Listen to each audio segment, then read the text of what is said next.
சர்ச்சின்னு ஜெபம் பண்ணுவோம். இயேசுவின் நாமத்தினாலே நீ பேசுவோம். நாங்கள் வல்லமையான காரியங்கள் மத்தியில் அசைவாடுவதாக பலப்படுத்தி வழி நடத்தும். இயேசு மூலம் ஜெபிக்கிறேன் தகப்பனே. நம்ம வீடுகள் கட்டும்போது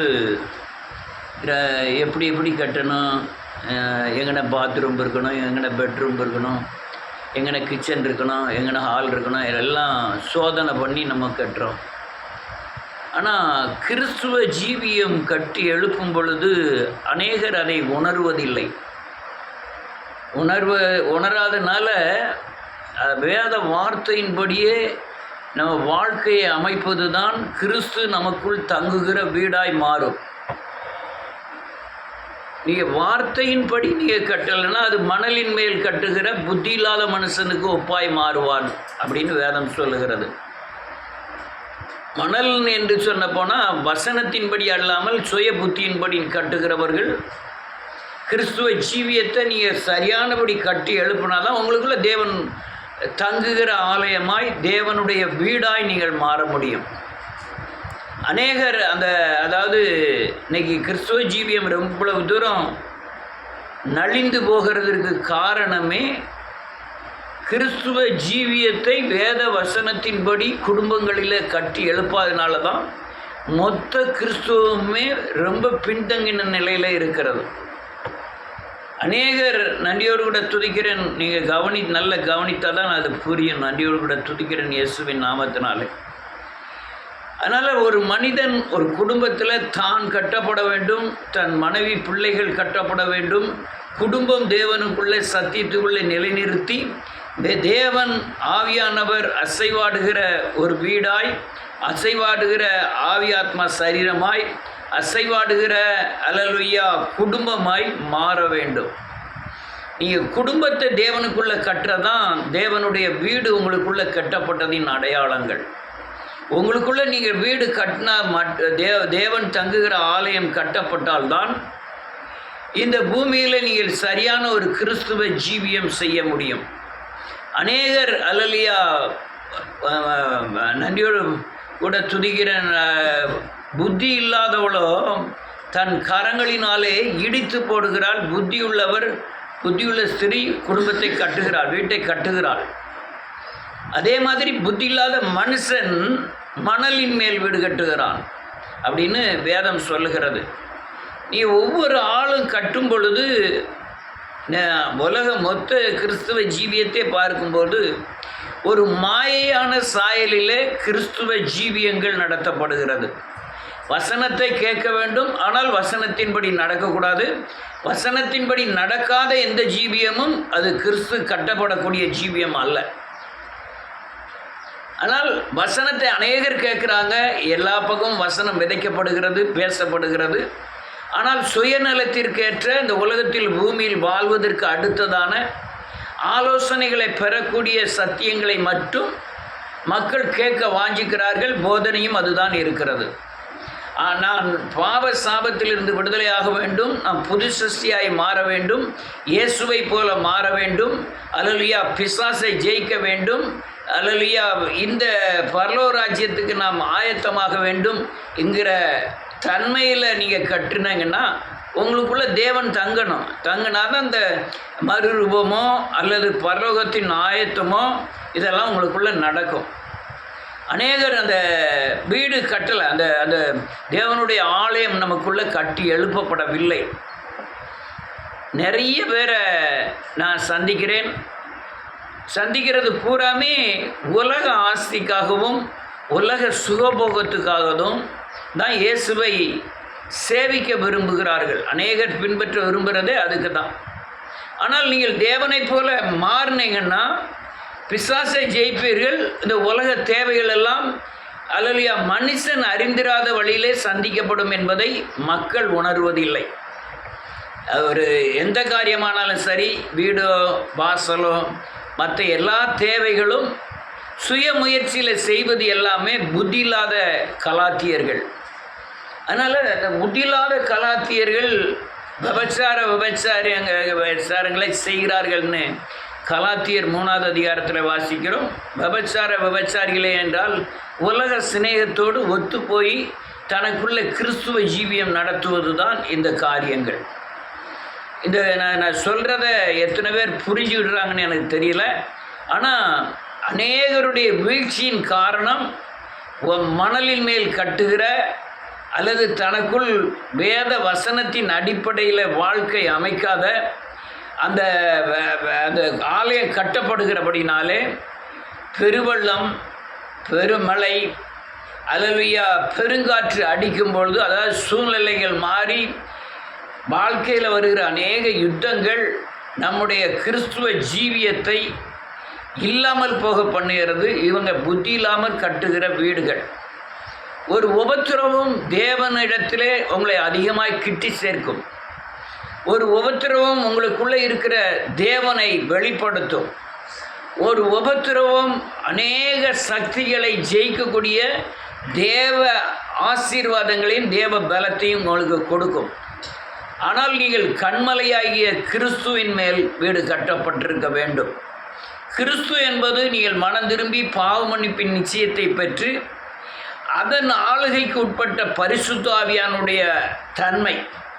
அநேகர் சுத்த மனம் திரும்புதல் இல்லாதபடியினால இந்த கிறிஸ்துவின் ஆலோசனையும் கிறிஸ்துவின் பலனும் இவருக்குள்ள வராதபடியினால, இவர்கள் ஆலயம் கட்டாதபடியினால உலகத்தில் வருகிற புயலோ அல்லது யுத்தங்களோ அல்லது பெருமழையோ இவர்கள் கட்டின கிறிஸ்துவ ஜீவியத்தையே இடித்து போடுகிறது அப்படின்னு நம்ம மத்தேயு 7வது அதிகாரத்தில் 46வது வசனத்துக்கு அப்புறம் உள்ள வசனங்கள் எல்லாம் வாசிக்கிறோம். இன்றைக்கி பெரும்பகுதி பணத்தை அடிப்படையாக தான் இருக்குது, பெரும்பகுதி புகழை அடிப்படையாக இருக்குது, பெரும்பகுதி கிறிஸ்துவ ஜீவியம் எண்ணிக்கைகளை அடிப்படையாக இருக்கிறது. பணத்தை அடிப்படையாக கொண்ட எந்த ஊழியமுமே அவர்கள் மணலின் மேல் கட்டுகிற வீடுதான். கண்மலையாகிய மனம் திரும்புதல், பாவமன்னிப்பு, இரட்சிப்பு கிறிஸ்துவின் மூலமாய் கட்டப்படுகிற கண்மலையின் மேல் கட்டப்படுகிற அஸ்திபாரங்கள் மட்டும்தான் நிலை நிற்கும். மற்ற எதுவுமே நிலை நிற்பதில்லை. அதனால் இந்த கடைசி நாட்களில் அநேக புத்தியில்லாத கலாத்தியரை போல தான் வீடுகளை கட்டுகிறார்கள், கிறிஸ்துவ ஜீவியத்தை கட்டுகிறார்கள், நமக்குள்ள ஆலயத்தை கட்டுகிறார்கள். சிலர் வேதவசனத்தை வாசிப்போமே.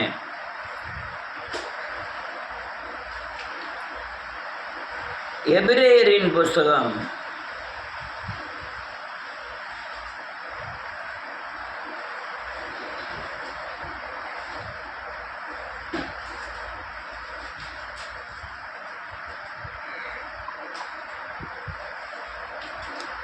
1 கொரிந்தியரின் புஸ்தகம் 13வது அதிகாரம்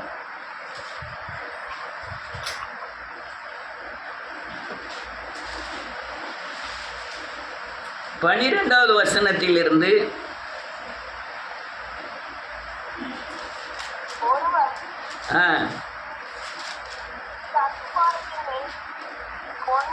வாய் நேருக்கு வச்சுக்க, காது கேட்கல. வாய் நேருக்கு வச்சுக்கிட்டா தான் எல்லாத்துக்கும் கேட்கும்.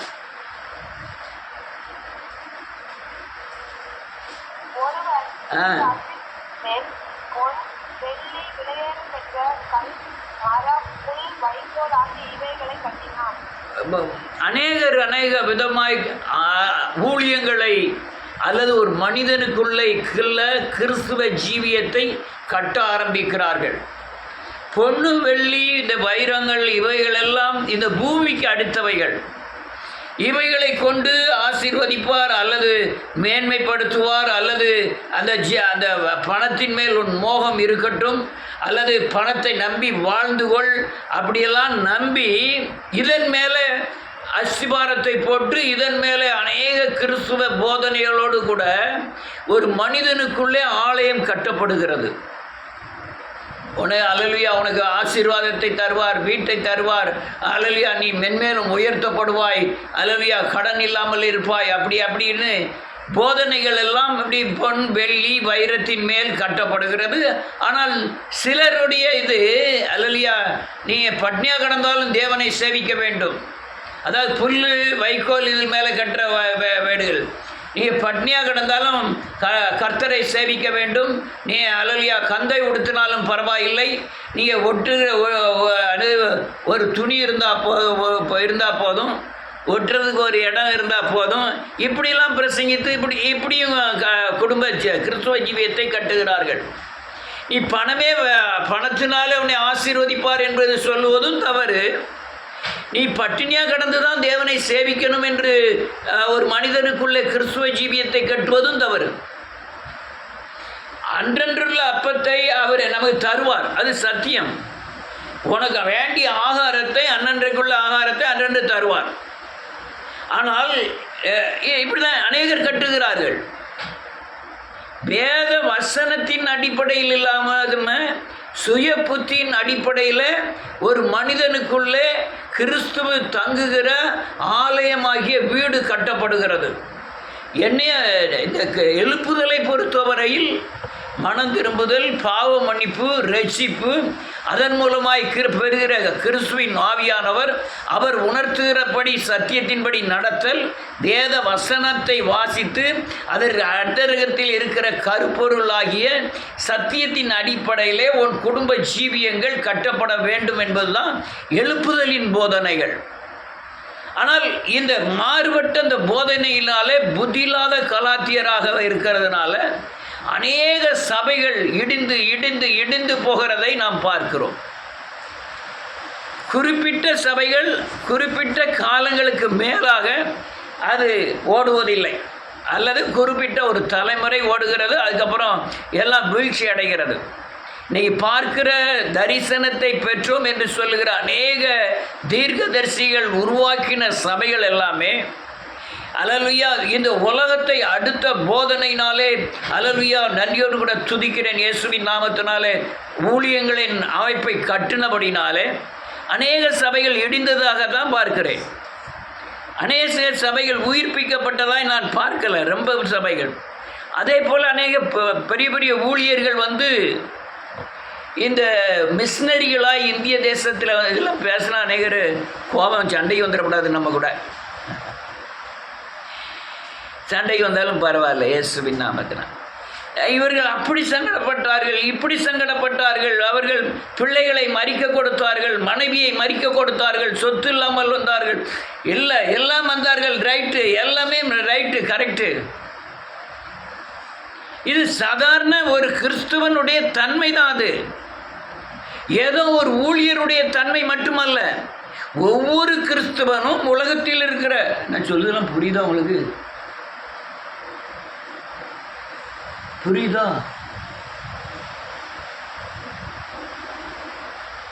ஒவ்வொரு கிறிஸ்துவனுடைய தன்மையும், நீ எவ்வளவுதான் பணம் இருந்தாலும் எவ்வளவுதான் துட்டு இருந்தாலும் நீ தேவனை நம்பி தான் வாழணுங்கிற போதனை தான் கிறிஸ்துவ போதனைகள். ஆனால் ஏதோ ஒரு மிஷினரி வந்தார், அவர் சொத்தை இழந்தார், சுகத்தை இழந்தார். இது சாதாரண ஒரு கிறிஸ்துவனுடைய அடிப்படை அஸ்திவாரமே அதுதான். ஆனால் அதற்கு அப்புறம் அவர் இழந்து கிறிஸ்துவுக்காய் என்ன நிலைநிறுத்தினார், அது முக்கியம். 10 அல்லேலூயா சர்ச்சை 8 மாதம் ஊழியம் செய்தார். சிலோனில் ஒரு ஊழியக்காரர். அவர் அதுக்குள்ளே 8 மாதத்திலே 50 ஸ்கூலை கட்டினார், 8 காலேஜை கட்டினார். நான் இது மதிக்கிறேன்.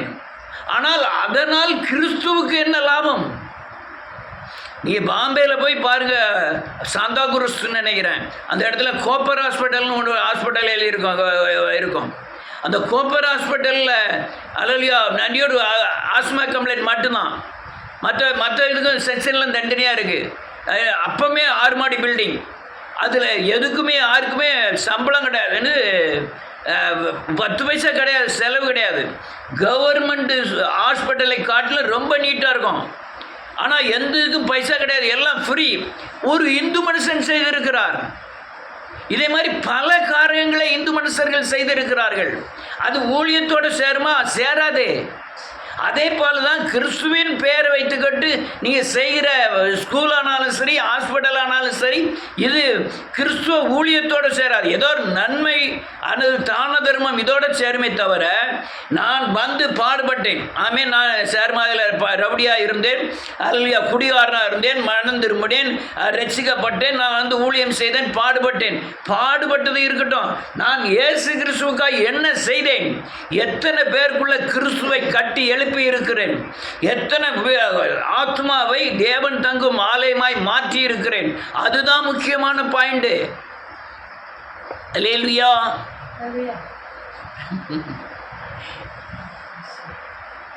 நிறைய காலேஜுகள் இருக்கிறது. அதுக்கெல்லாம் ஆப்போசிட்டாக நம்ம ஜெபம் பண்ண பூரா கரெக்டாக ஜெபத்தை கேட்டு சென்ட்ரல் கவர்மெண்ட்லேருந்து ஆப்போசிட்டான்.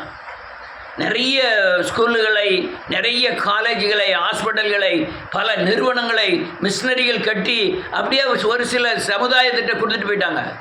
அவங்க போனவங்க இதை வச்சு ஆளுகை செய்கிறாங்க, சாப்பிட்றாங்க, அவங்க குடும்பங்கள் வாழுது. ஆனால் தேவனுக்காய் செய்கிற காரியம் என்ன? இன்னும் சொல்ல போனால் மற்ற புறஜாதிகள் நடத்துகிற அல்லேலூயா காலேஜஸை காட்டிலும் கிறிஸ்துவர்கள் நடத்துகிற காலேஜில் அல்லேலூயா டேக்ஸ் அதிகம், பணம் அதிகமாக, கட்டணம் அதிகமாக வாங்குகிறாங்க.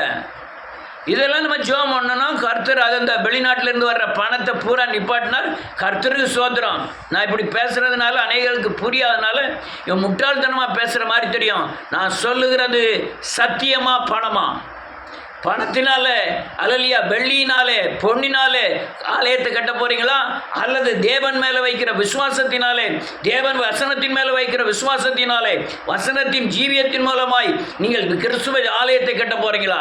எது முக்கியம்? அதுக்காக தான் இவ்வளோ தூரம் நான் பேசிக்கிட்டு இருக்குது. அல்லேலூயா. இன்னொரு வசனத்தை வாசிப்போம். எபிரேயரின் புஸ்தகம் 3வது அதிகாரம்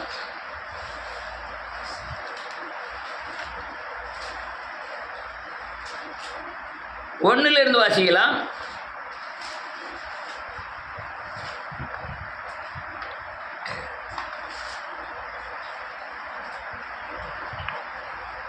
இப்படி இருக்க பரம அழைப்புக்கும் பங்குள்ளவர்களாகிய சகோதரரே, நாம் அறிக்கை பண்ணுகிற அப்போஸ்தலரும் ஆசாரியருமாய் இருக்கிற கிறிஸ்து இயேசுவை கவனித்து பாருங்கள். நல்ல கழக இப்படி இருக்குங்கிறதுக்கு முந்தின வசனத்தை வாசிக்கிறேன். அவர் தாமே சோதிக்கப்பட்டு பாடுபட்டதினாலே அவர் சோதிக்கப்படுகிறவர்களுக்கு உதவி செய்ய வல்லவராயிருக்கிறார்.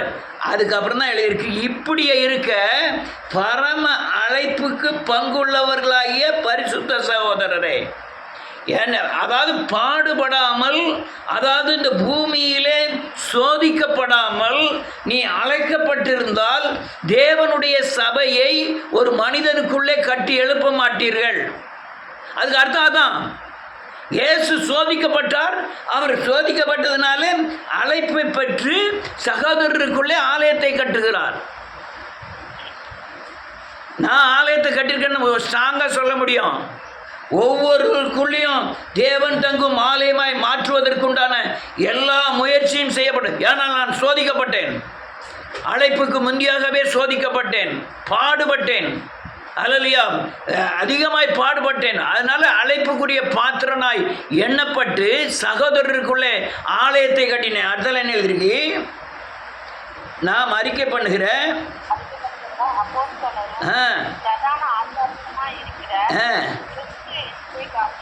நீங்க பிரதானமாக இருக்கிற இயேசு கிறிஸ்துவை கவனித்து பாருங்கள்.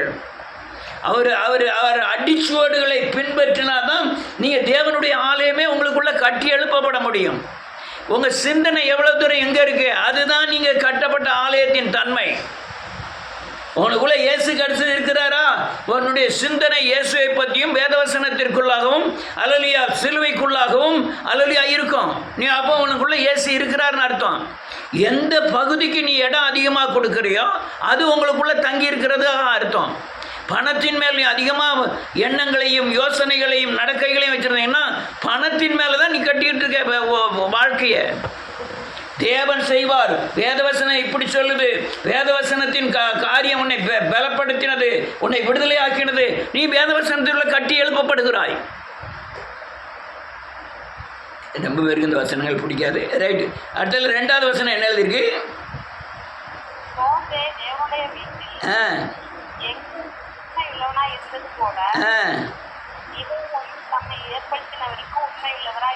வேதம் சொல்லுது மோசே கொலைகாரன். அல்லேலூயா, நன்றியோடு கூட துதிக்கிறேன். உருவாக்கப்பட்டு தேவனுடைய வீடாகிய தன் சரீரத்தில் தேவனை தங்கிய அல்லேலூயா தேவனுடைய ஊழியங்களை செய்ய வேண்டும்னு அவமான நிந்தைகளை ஏற்றுக்கொண்டு பசி பட்டினியோடு நடந்தவன். அப்படி இருக்கிறது போல இயேசுவும் நமக்காய் பாடுபட்டு நமக்குள் ஆலயம் கட்டப்படுவதற்குண்டான பிரயாசத்தை அவர் பண்ணி இருக்கிறார். அவர் சிலுவையில் மரிக்கணுங்கிற அவசியமே இல்லை. அவர் அல்லேலூயா மாட்டு தொழுவத்தில் பிறக்கணுங்கிற அவசியமே இல்லை. ஆனால் அவர் சோதிக்கப்பட்டதினாலே விடுதலை அளிக்கும்படியாய் அவர் விடுவிக்கப்பட்டிருந்தார். அவர் வீட்டில் எங்கும் உண்மையுள்ள எவ்வளோ கற்றுக்கொண்ட எல்லா பாடத்திலையும் சரியானபடி நடந்ததுனால அதுக்கு பேர் தான் உண்மை. கேட்குற வசனத்தை நீங்கள் நடைமுறைப்படுத்தினீங்கன்னா நீங்கள் தேவனுக்கு உண்மையாக இருக்கீங்கன்னு அர்த்தம். சத்தியத்தின்படி நீங்கள் நடந்தீங்கன்னா தேவனுக்கு உண்மையாக இருக்கீங்கன்னு அர்த்தம். அதை மாதிரி இயேசு இருந்தது போல மோசே இருந்தார் அப்படின்னு வேதம் சொல்லுகிறது. அடுத்தால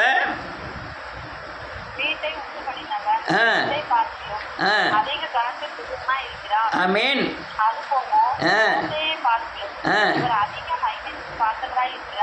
ஆமென். நல்ல காணுங்க. நாம் எவ்வளவுதான் உருவாக்கப்பட்டிருந்தாலும், என்னுடைய சாயல் இயேசுவின் மகிமையை வெளிப்படுத்தினாலும், என்னிலும் மேலமான இயேசுவுக்கு மகிமையை சேருமே தவிர, இயேசுதான் வெளிப்பட வேண்டுமே தவிர, என் வீட்டில் நான் மகிமைப்படக்கூடவே கூடாது. நான் எவ்வளவுதான் சத்தியத்தின்படி நடந்தாலும், எவ்வளவுதான் கற்பனை கட்டளைகளை படி நடந்தாலும், எவ்வளவுதான் அற்புத அடையாளங்கள் செய்தாலும் சரி, என்னுடைய மகிமை, என்னுடைய சாயல் வெளிப்படாமல் என்னை கட்டி எழுப்பின தேவனுடைய சாயல் வெளிப்பட வேண்டும். அடுத்தால என்ன எழுதிருக்கு?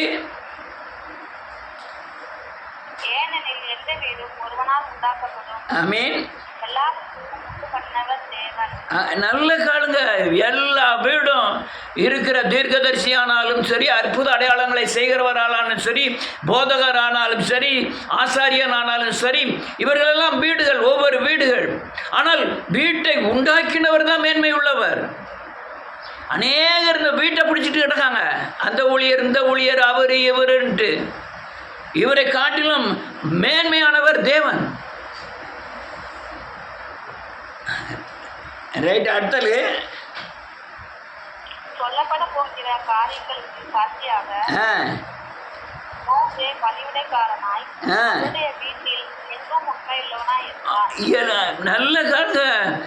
மோசே தனக்குள்ள கட்டப்பட்ட தேவனுடைய சாயலாகிய ஆலயத்தை கட்டினதிலிருந்து அவர் எல்லா இடங்களிலும் சத்தியத்தை தவறாமல் உண்மையுள்ளவராயிருந்தார். எல்லா காரியத்திலும் உண்மையுள்ளவராயிருந்தார். இன்னும் வேதம் சொல்லுது உண்மையுள்ளவராக. வீடு கட்டப்பட்டுக்காய அவங்களுக்குள்ள சிந்தனையும் செயல்களும் பிசாசு கெடுத்ததால இருக்கு.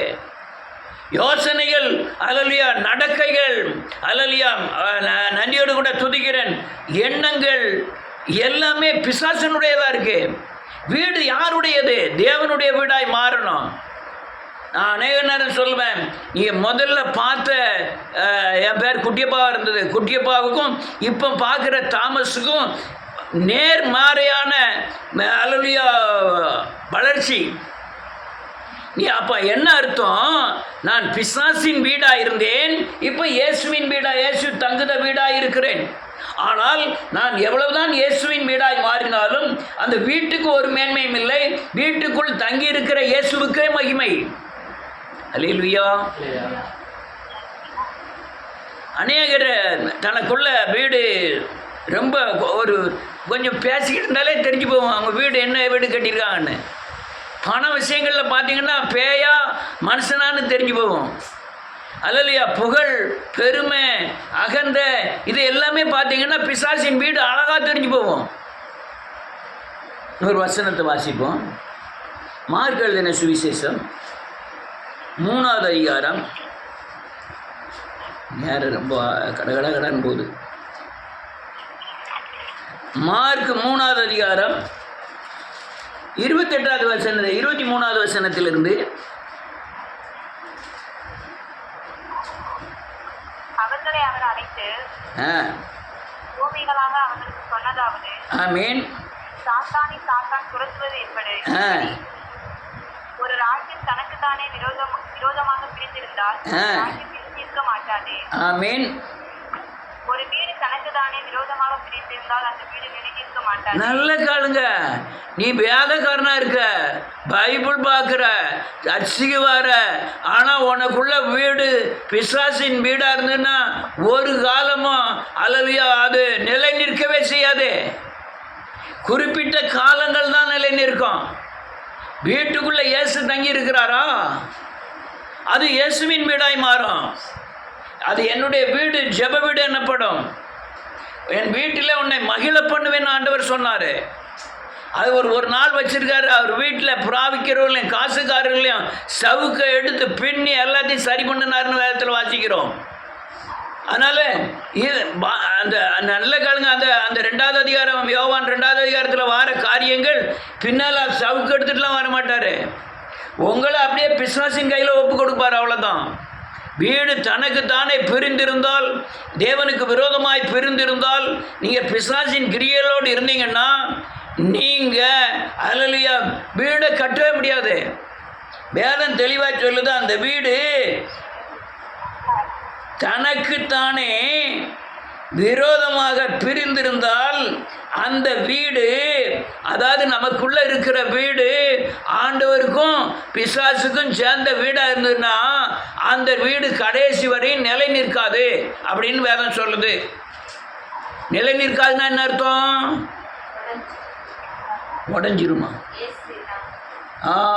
அடுத்தல பாசியலாம். அடுத்தல சாத்தான் தனக்குத்தானே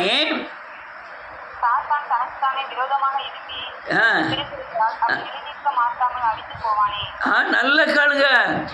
அவன் சாத்தான் தனக்கு தானே அந்த வீட்டுக்குள்ள பிசாசின், அதாவது நமக்குள்ள பிசாசின் கிரியைகள் பெருகிருந்தனா அவன் தனக்கு தானே அழிஞ்சு போவோம். ஒரு நாள் பாவத்தை விடுனா விட்டுறணும், பொய்யை விடுனா விட்டுறணும். நீங்கள் இயேசுவையும் அல்லலையா தேவனையும் கட்ட முடியாது. அடுத்தால என்ன எழுதிருக்கு? ஆமென்.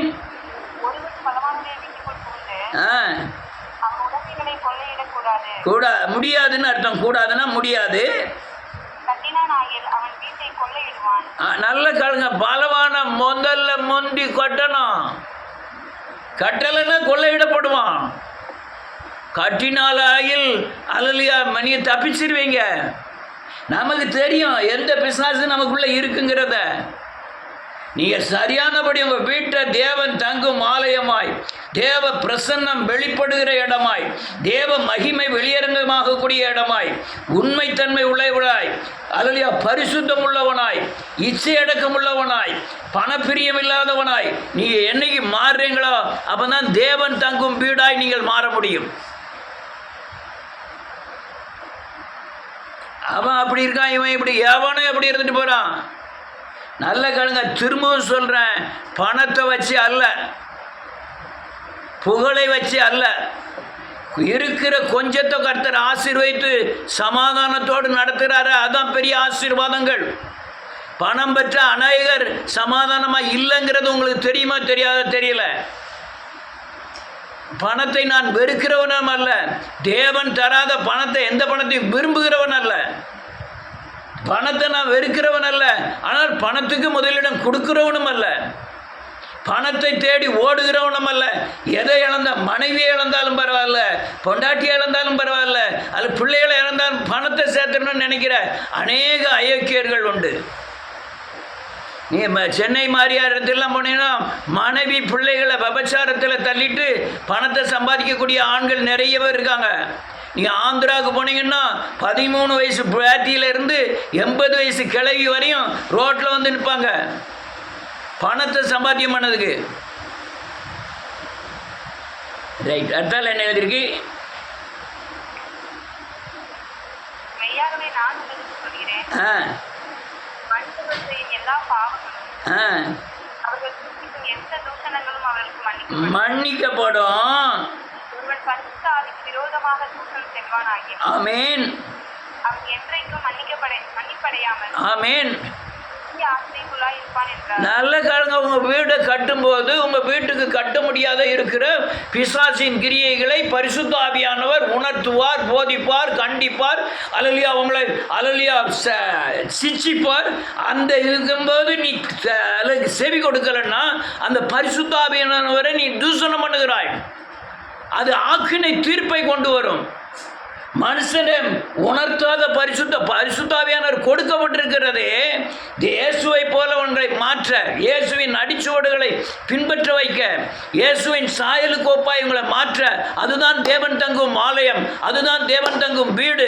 அந்த வீட்டை கட்டுவதற்காக பரிசுத்தாவியானவர் உணர்த்துகிற தன்மைக்கு விரோதமாய் நீங்கள் நடப்பீர்களானால் ஆக்கினை தீர்ப்படைவீர்கள்னு நான் சொல்லலை, இந்த 29வது வசனம் சொல்லுது. அது தூஷணம். ஆவியானவர் பேசுகிற வார்த்தைகளுக்கு விரோதமாய் நடக்கிற யாவும் தூஷணங்கள். உங்களுக்குள்ள ஆலயம் கட்டப்படணும். தேவன் தங்கும் ஆலயம் உங்களுக்குள்ள ஒவ்வொரு நாளும் கட்டி எழுப்பப்படணும்.